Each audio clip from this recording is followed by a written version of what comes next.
3, 2, 1, go. Welcome to the Being Known podcast with my friend, Dr. Kurt Thompson.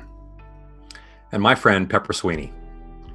We are here to discover and explore what it means to be truly known. In today's podcast, we are going to explore the importance of beauty and longing. Hello, Kurt. Hey, Pepper. Great to see you today. Great to be with you, as always. As always, you too. As human beings, we need three basic things to survive, right? We need food, water, and shelter.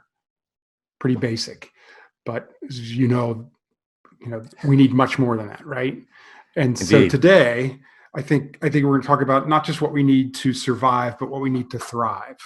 Mm-hmm. And one of the things that you and I have talked about in the past, and you've taught me, is just this how important beauty and longing are.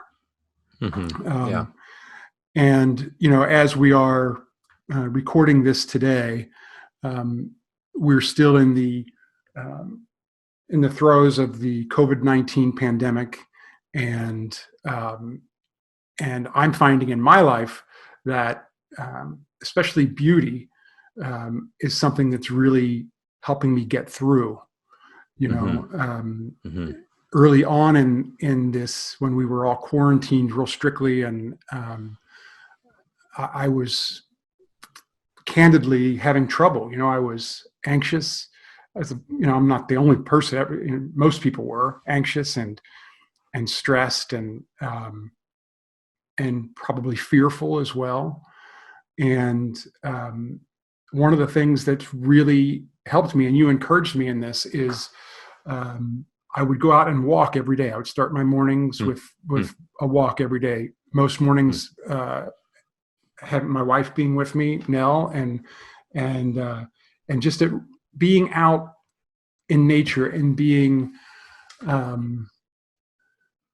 really thoughtful about what I'm paying attention to, and really looking and seeking out that beauty. Pep, it's really. I know of a couple of conversations that you and I had about your excursions into beauty, and I'd love for our listeners to hear in a minute a little bit about one of those, one or two of those experiences that you had. I think it's also, what strikes me, I really appreciated your reflection on, this difference that we sometimes think about is, what we need to survive versus what we need to flourish. What we need to do more than just that, but to thrive. And I think what's so interesting is how, especially with COVID, it becomes easy for us to think, oh my gosh, I just have to do those three basic things. I need food, shelter, clothing. I need, the basic stuff. That's what I need. And I think, as it turns out, one of the ways that beauty surprises us is that when we allow ourselves, as we like to say here, when we allow ourselves to put ourselves in the path of oncoming beauty, we discover after a while that it's actually just as necessary for our long-term survival as it is for flourishing. And we don't often think of it in those terms, because we are people who, over the last actually several hundred years, have kind of separated beauty out into these spaces where, for instance, if we want to see beautiful things, we either go to nature out someplace in the wild, and that wild, for you, for instance, it might not be that far away. It might be a walk that might be close to your home, or we go to a museum, for instance. But we have kind of siloed beauty in our own minds into these particular places. Oh, if I want to see beauty, I go do a particular thing. I go out into the woods. I go to the Grand Canyon, or I go to the museum. And it's these particular places that we preserve, right? We have national parks, these places that we preserve so that beauty is there, when we get the chance, when we have the freedom to do it. It's kind of like a luxury. And there's certainly something about beauty that feels luxurious, especially when, when we're in those moments captivated. I remember when I was, with our family, and we came to the south rim of the Grand Canyon, and it was at that low light of the afternoon in the summer. And I remember saying to my wife, Phyllis, I can't even look at it. It's too painful it's so overwhelmingly beautiful. I can't look at it. But I think that when we do that, when we kind of silo it, when we put it in these places, we then we miss out on the reality that beauty is waiting for us in every single moment. And we long to, of course, see the Grand Canyon, not just because we can say, oh, I went to see beauty on my vacation, and now I'm back home and I'll have to wait till beauty comes around again next year at vacation. But I see the Grand Canyon as a way to then come back and find beauty where I am, to find beauty in the meal that we make, in the apple that I cut open, in the smile of my son when he's, cutting a joke, in the tree that's in my neighborhood. And I mean, these things, and more importantly, it coaxes us eventually, I think, which we'll talk more about.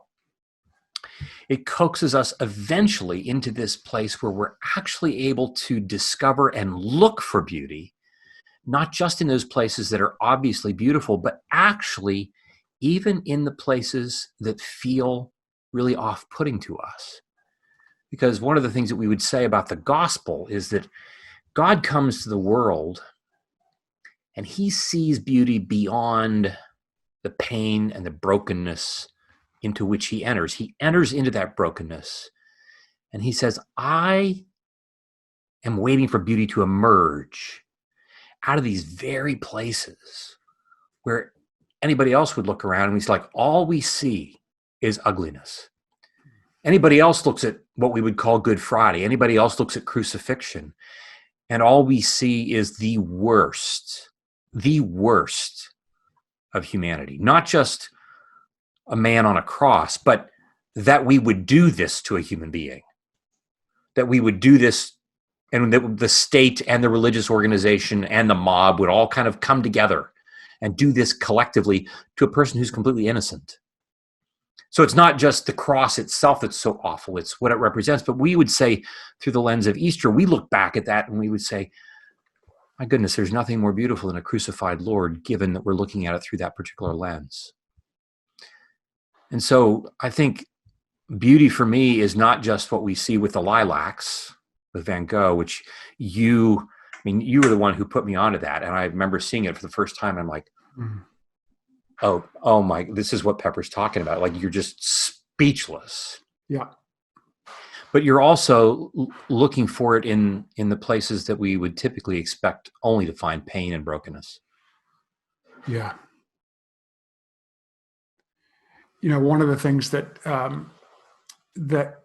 places that I tried to find beauty recently, during this time is, on those walks that I was talking about, I decided to, because of some of the anxiety I was feeling and all of that, I decided to focus my attention on a particular poem, Wendell Berry's poem, "The Peace of Wild Things." I know you're familiar with it. You and I have talked about this poem, and it really, it's a poem that really speaks to me.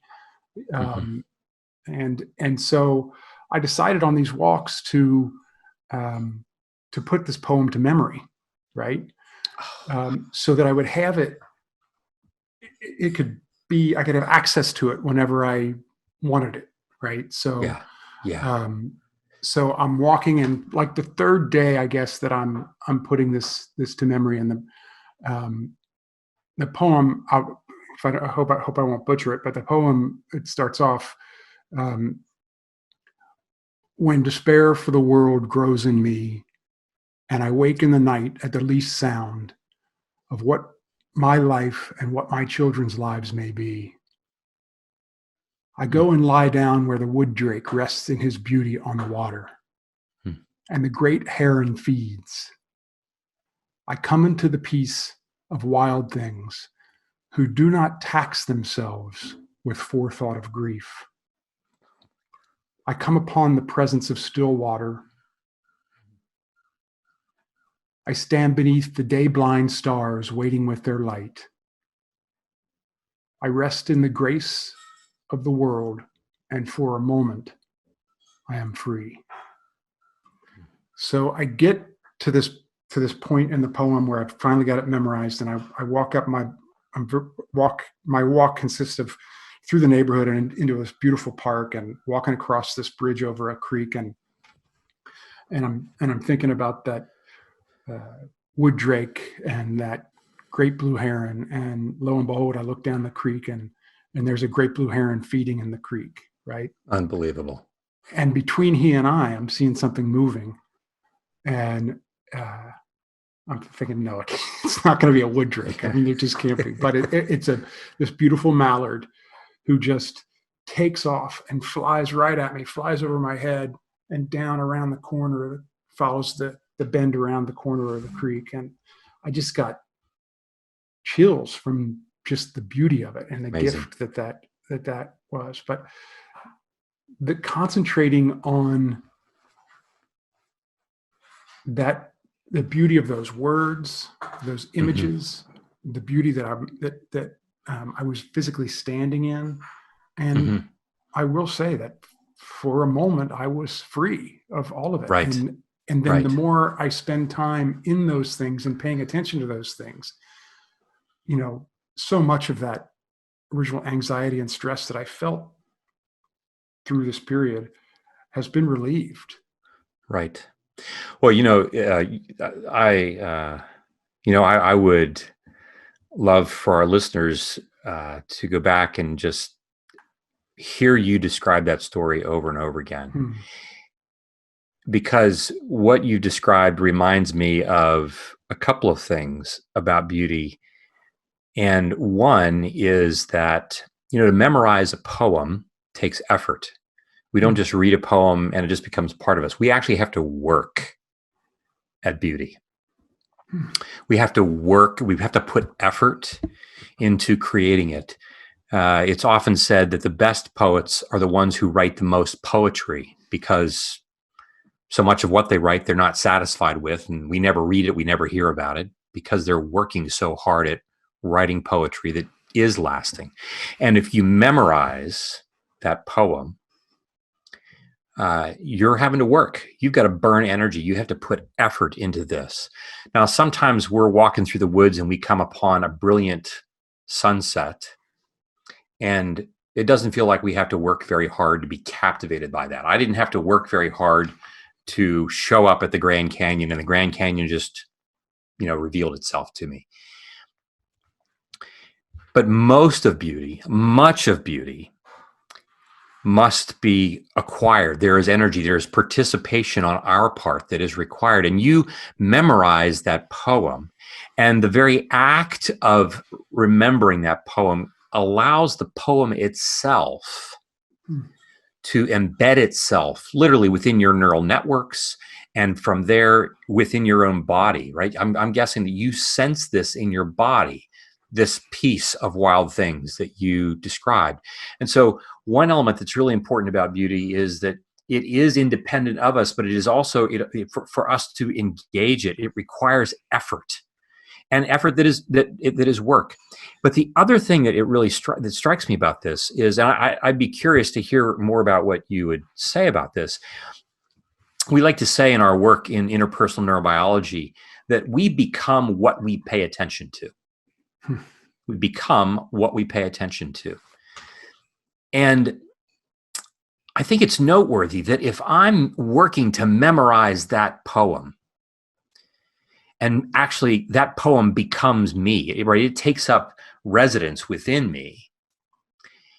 My guess is that it primes me to be even more attuned to seeing the blue heron and the mallard, and to be aware of beauty where we otherwise would not be aware of it. So it's not just a matter of I'm working to encounter beauty and to allow it to be, like we say here often, we ingest, we digest, and we metabolize it. but it also prompts us and primes us to be that much more aware of beauty in other places where we otherwise might not be aware of it. Definitely. I agree with that. So it sort of becomes, when you said earlier that the Grand Canyon helps us find beauty, so if we put that work into something, we concentrate on something so much, and we feel it inside of us, then that sort of helps us to see it, like you're saying, in other things and in daily life. Yeah. Right. Paying attention Right. to what you're paying attention to. Right. Right. I think the other, there are these three words that I use to describe beauty, and these are my three words, and they're not random, but they are certainly not the only way to describe it. I think of these three words that all begin with W. The first is this sense that the beauty creates within me a sense of wonder. Right. There's wonder. Like when I encounter beauty, like it just captivates me. I don't have words for this. Right. I am in a state of wonder. The other thing about beauty that strikes me is that real beauty welcomes us. It welcomes us. It says, here I am. Enjoy what you are experiencing. It welcomes us. We are welcomed into that space. It's not stingy with itself. It doesn't hoard itself. The Grand Canyon doesn't say, no, you may not look upon me. I'm too beautiful. Now, we might put restrictions on what people can do and say, but beauty itself is completely welcoming. And the other thing then it does is that it leads ultimately to worship. It leads to this notion of unspeakable gratitude to our Creator. Now, of course, the tricky part for me is that I end up wanting to worship the beauty itself. I want, and I don't just want it to welcome me. Like I want it to just be between me and the beauty. Like I want to own the Grand Canyon. Y'all can come and visit, but I want to have it. I want to exploit it. I want to have this thing, to clutch, because evil will, as it is often the case, it will use beauty as a way to co-opt my own shame. The part of me that doesn't feel like I'm enough, I'm going to clutch beauty as a way to make up for what I'm not enough of.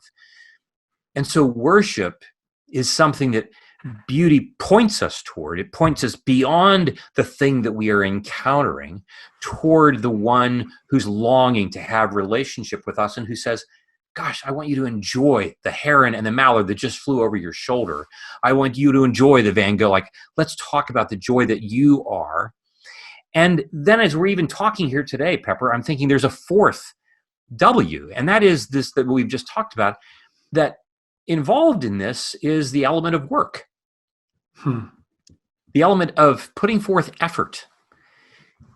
The element of the effort that is required to create great music. Our good friend Noah Needleman, who's helping us to produce this, right? Like he does things musically. I'm like, there's no words. Like I have no words. It's like, where does this come from within this man? From within this man. But it's easy to listen to Noah play and sing and do everything that he does, and things like, well, that's just like breathing for Noah, as if Noah never has to practice. But like, I don't know anybody who works any harder at his craft than Noah does. And so your story about working on the poem, memorizing the poem, is really helpful for me, because I think about anything that we long to see beauty, and we often attribute beauty just to, often to objects or to experiences or to music, like these abstract things. But I would say that beauty begins in the context of relationship. Theologians would say that God himself isn't beautiful. It's not like there's God and then beauty is this separate attribute of his, that God is beauty. Like we wouldn't even have an idea of beauty other than God and his personhood. And that very personhood is what God is calling out of us, that we also long to become the beauty that we are welcomed by, that we find wonder in, and that leads us to worship. And so we think about relationships as well as being icons of beauty that we're working on. We think about friendship. We think about marriage. We think about parenting. We think about the relationships that we have with our grocers. And we think about, now there's real beauty that can emerge out of this. But that beauty requires work. It requires work. It requires effort. We've got 2 adult children, age 30 and 27, and they're just, I mean, they are remarkable human beings despite having me for a dad. And I'm struck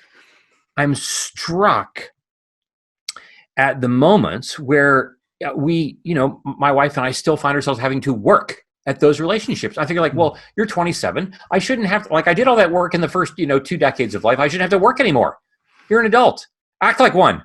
When really it's like he could say the same thing to me, right? He could say like, Dad, you're like 57, almost 58. Like, work, act like one, like act like an adult. It requires work. And I just want to say that work is part of the necessary ingredient out of which beauty emerges and can become part of our life. It's not something that just happens to us. It's not something that just happens to other people. And I even think of this podcast, for instance. It takes effort for us. There are certain elements that are effortless, that feel hand in glove because of our relationship. But there's effort that has to be put into this even as well. Yeah. I think it's really, it's work just to be paying attention to it, right? I mean, that requires work just Yes. to, and development of habit, I think too. I mean, I can go through my day without noticing any of these things if I so choose. But for me to notice the beauty around me in the everyday, I think that requires work and Right. and focus. Right. Well, this being early in our series of podcasts, we're talking about the elements of what it means for us to be known by one Right. another. And that whole process, we've talked today about longing along with beauty. And I think it is that longing that runs hand in glove with this that fits together around this question of beauty, in that beauty isn't just something that comes to us. It is something that we're actually long for. We long for this, but just because I long for it doesn't mean it's automatically going to come upon me. It takes effort. It takes practice. It takes the development of habit. I can long for the beauty of being able to play an instrument. I can long for the beauty of being able to attune to people's emotion. But that beauty, that longing must be nurtured. It must be practiced. We like to say in our world that when it comes to this feature of neuroplasticity, which we'll be talking on and off again about over the course of our time together, this notion of the brain being able to change, the brain being able to flexibly adapt, our ability to, with intentional activity, change the way our neural firing patterns are even firing. They are primed and prompted and long to long for beauty, to long for connection, to long to be known. And yet we have experiences in our world that interrupt that process, that fracture that process, that, as we say, disintegrate that process, in which shame enters into the conversation and disrupts that process, such that it becomes really difficult for me to activate and produce the habits of paying attention to beauty, because so many other things are banging around in my head and that interfere with that process. I long to be known, but and to be known, I long to be known in order to then go and create beauty and to look for and attune to beauty and create it as part of our heritage, is what it means to be made in God's image. But it is in those places of fracture where shame has entered into the equation, that longing gets kind of sidestepped, it gets truncated, it gets short-circuited into all kinds of other behaviors that ultimately lead to the kinds of things that create problems for me and for us. And in that process, we aren't fully known. And in that process, we don't pay attention to beauty. We develop other kinds of habits instead that take us down pathways and rabbit holes that we would rather not be taken down. But when we then begin to remind each other that beauty is what we are really longing for, it can begin to pull us back onto a path of redemption, back onto a path in which we can tell our stories more truly, which are stories that acknowledge that we are people of great longing. We are people of great desire. We hunger and thirst. Jesus said it well, blessed are those who hunger and thirst for righteousness, for right relationships. He's aware that we hunger and thirst. We are a hungry, thirsty, longing people. And he's really saying, if you direct your attention toward relational wholeness, if that's what you direct your longing toward, you will be filled. And it is that directing of attention that you so rightly say, like, takes so much effort, especially when we're trying to overcome all my distractible and distracting ways in which my attention can be drawn otherwise. Yeah. And it's easy to get distracted. It's easy to get distracted. Oh, and I think that in this time that we're in, it's for me partly been a time where I've been able to refocus, and if anything positive can come out of this time, I'll take it. Right. Right. But it has been a time where I am really allowing myself to experience beauty, in different forms. Right. Yeah. Right. I'm reminded about, just this notion that, speaking of us being people of longing and longing for beauty as a natural part of who we are, not just as an added on luxury, but as something that we long for even to survive, let alone to thrive or flourish. I think about how, we are people who long to be hydrated.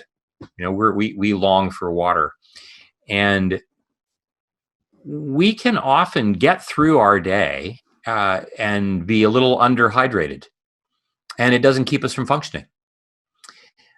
But if we are underhydrated and then we find ourselves in a situation in which we just don't have access to water, we don't just discover that we're thirsty. We discover that, my goodness, I've been underhydrated for a long time.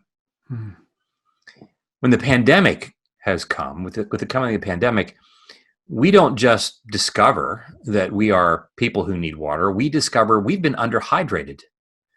We've been underhydrated for a long, long time. And it's not, we discover, like, gosh, the pandemic is not the primary and only reason why I'm thirsty. I'm thirsty because for a long time, I have not been in a place or a way or a state in which I'm being deeply known. And therefore, I don't have, as part of my regular routine, I don't have the opportunity or the option to be pointed toward beauty as an integral, important part of what it means for me to be a human being on a day-to-day basis. It's not just that I find it in the museum or in the woods. I need to be finding it in the here and now. But it's difficult for me to do that if it hasn't been part of my daily diet to be doing that before now. And so I'm really thrilled that you're finding it. I'm wondering if there are other ways that our audience, other ways you examples of ways in which you've been finding beauty in this time. Yeah, a lot of what I've experienced has been the beauty of nature more than anything, I would say, because during this time, there's really not a lot of things that you can do, right? So I spend, and my family and I, my wife my kids and I, we do a lot of hiking, and Hmm. we're really lucky that we've got places. So last weekend, Labor Day weekend, my wife and I took two particular hikes. We took an urban hike where we started down by the river. We walked across the river and up, the area here, but up into Mount Adams, and Yes. right, Wow. I know you know that area, and just enjoying the architecture and everything up there, and that was our whole conversation. It was just a day of, just immersing ourselves in just Hmm. the beauty of things that we're seeing around us. And then um, the next morning we went there, sort of hiked through this old growth forest, that it's not too far away, and just feeling the scale of these trees and the canopy that's over us and the Mm, light just come, and then we went with another couple, and our relationships and the conversation was beautiful too, mm, and mm. the setting lent itself to more intimate conversation. Mm. And Right. so I think, you know, and prior to maybe the pandemic, we might not have even thought to get out and take those walks as much Right. yeah, yeah, Right. Well, I wonder as we're speaking, I wonder, you know, we may have listeners who think, well, gosh, I can't get to Mount Adams that easily, or gosh, I right, can't get to the old growth forest by right, driving, 20 minutes. What am I supposed to do? And I think that there are actually some easy starting points that we can begin with. yeah, We can begin with some simple things that often pass us by. I have this little routine in our neighborhood. I will sometimes, early in the morning, get out and I have this little prayer walk that I go up and down my street, like in just for the people, the houses hmm, on my street. But there are a number of different trees on my street that are in different stages of life. Some really small, some really large, and I will stop at one of these trees and I will just put my hand on the tree hmm, to feel the bark and to look at. Now, I usually try to do this early enough in the morning that I'm counting on my neighbors not, like, nobody seeing this, right? And if any of my neighbors actually are listening to this podcast, just don't worry. When don't be looking for me. I'm not as strange as this might sound, but I but again, this is where the work comes in, right? Like you had to go to the old growth forest, yeah, you had to walk up to Mount Adams, yeah, you had to put in the time and the effort to do this. And again, I think that we are moving at such a fast pace in our culture that the pandemic has, among a number of things that have been really hard, it right, also gives us time. It also provides the opportunity. And then we have to decide, am I going to do this with this time? What am I going to do with this time? And just walking in my neighborhood, encountering nature, as it were, even in those small ways, is a way for me to be reminded that God's creation, God's presence, the fact that I couldn't make one of these trees appear, reminds me of my place in the world, reminds me of Barry's poem, this sense that I'm now in the world in which the tree is not worrying about its presence. It is just living. It's like it is doing its job as a tree. And that God is calling me to do that and no more than that. No less than that, but no more than that. And that God is in the business of comforting us and caring for us. But I actually have to put in the work to be present in those ways. And so for some of our listeners, I would encourage us to consider that there are probably small things that we can do that you can take 5 or 10 minutes. And, if you do them in your neighborhood, just limit it to 5 or 10 minutes so that your neighbors don't get suspicious. Just, walking and being present in these spaces, because just like anything else that we practice, um, beauty is something that we have to get used to seeing, get used to looking for. Again, some things are super obvious. the Grand Canyon. Now, we're aware that the statistics on the Grand Canyon is that the average length of stay for most people is less than 20 minutes, which of course you think like, how is that possible? Less than 20 minutes, which means those are people who even the Grand Canyon isn't big enough to capture their attention. And so it requires activity for us, and we can start out in these smaller ways. And we might think, well, gosh, like I'm not having some major existential revelation here by being out in an old growth forest. I want to say we practice and then become what we practice. And we start in small ways and work our way into larger and larger ways. We strengthen our capacity to see beauty in other places. We see beauty then in the things that we're making at work. We see beauty in the conversations that we're having. We see beauty even in the repairs of the ruptures that we make in relationships where there have been fractures.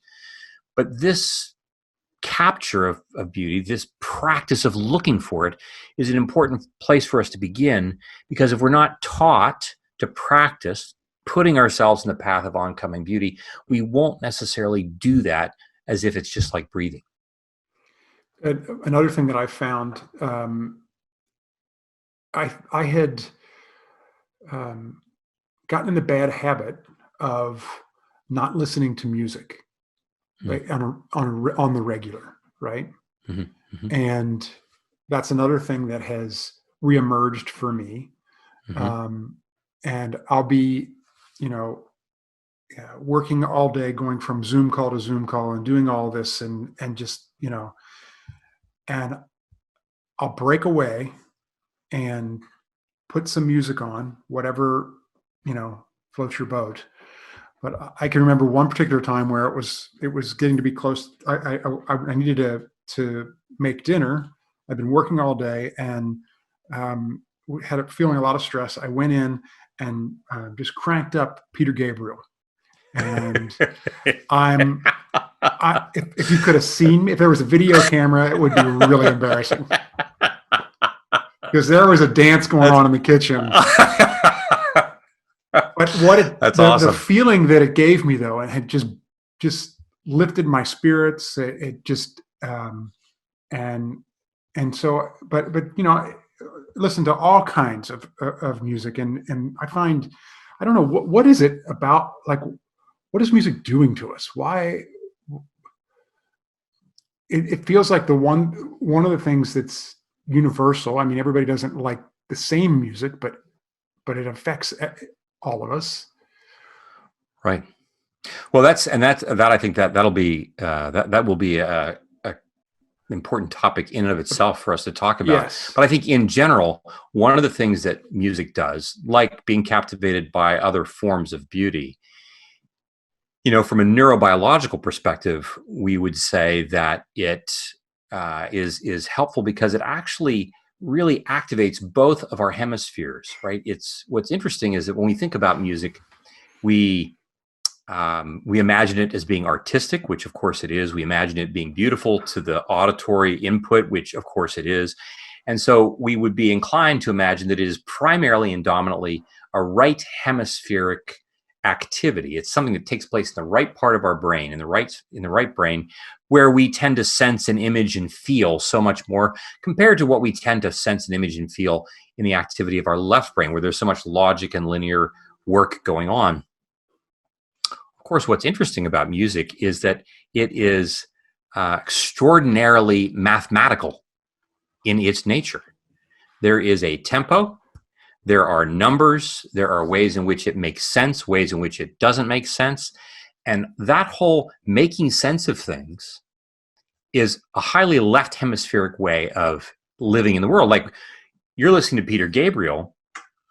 Part of what allows you to do that is because there's a certain tempo that allows you to dance. Right. There's a certain regularity, there's a certain predictability to this that you can anticipate it's coming, right?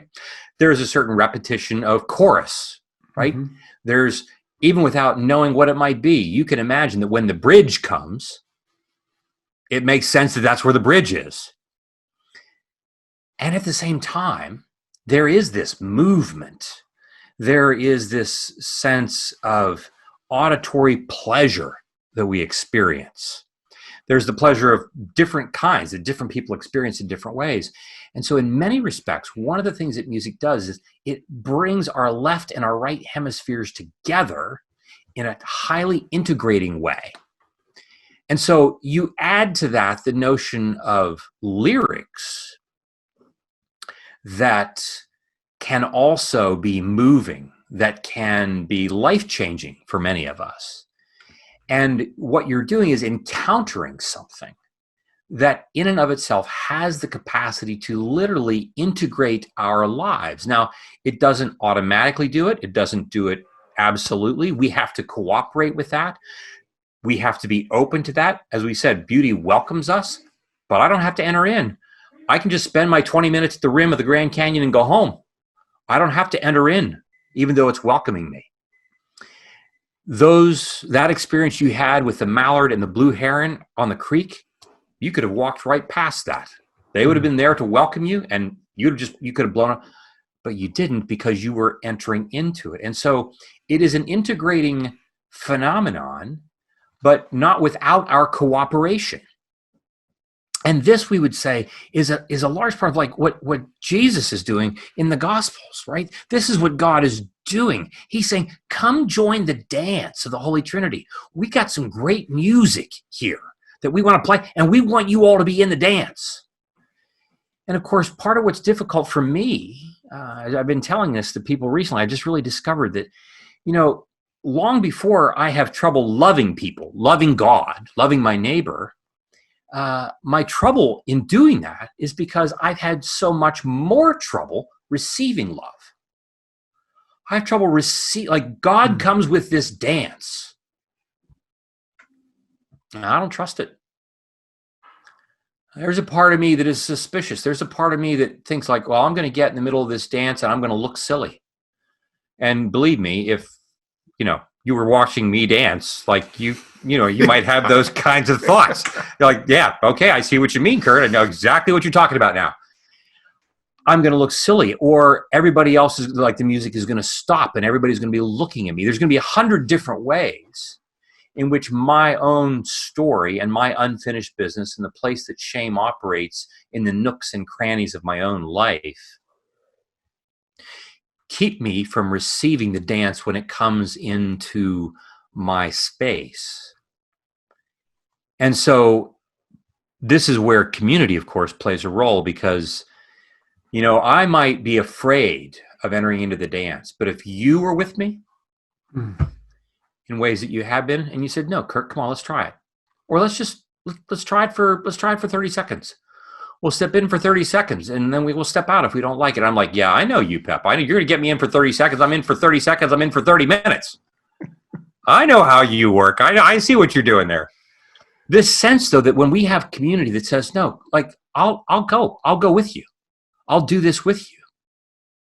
This is why Trinitarian theology is such a big deal, right? That God comes to us as a community, this Father, Son, Spirit community that says, join us. And they can also say, and we know what it's like to be afraid to do this. Jesus can say, I know what it's like to be afraid. I know what it's like. I know what it's like to not want to do something that I know is good to do. Because like that whole crucifixion thing, not something I was particularly looking forward to. I even asked if I could get a transfer to a different department. And it turns out I was the only guy for the job that needed to be done. And I want to say that also, this is just triggering some other things for me. Like, there are other people whose lives and their capacity for them to join into the dance actually is contingent upon our willingness to do that, because we don't even know it. They're looking at us and they're saying, okay, if Pep does this, I'll go. Okay, if Pep will dance to Peter Gabriel in his kitchen, then I'll at least stand in the doorway and watch him. Or then I will come in and join him. Then I will do it. And there are others whose lives of wholeness and beauty themselves are actually contingent upon what we're doing. And that's also, a conversation for another time as well, but all part of this longing for beauty. Yeah. Yeah. This has been amazing, Kurt. This has been really, really good time spent. I guess that, we have to say food, water, air, shelter, and beauty. You have to add right it, on. right? Right on. Yep. Right on. For survival. Yeah, exactly. Yeah. Indeed. Yeah. Thank you, Kurt. Until next time. Pepper, until next time, it's always a pleasure, my brother. Love you. Love you too.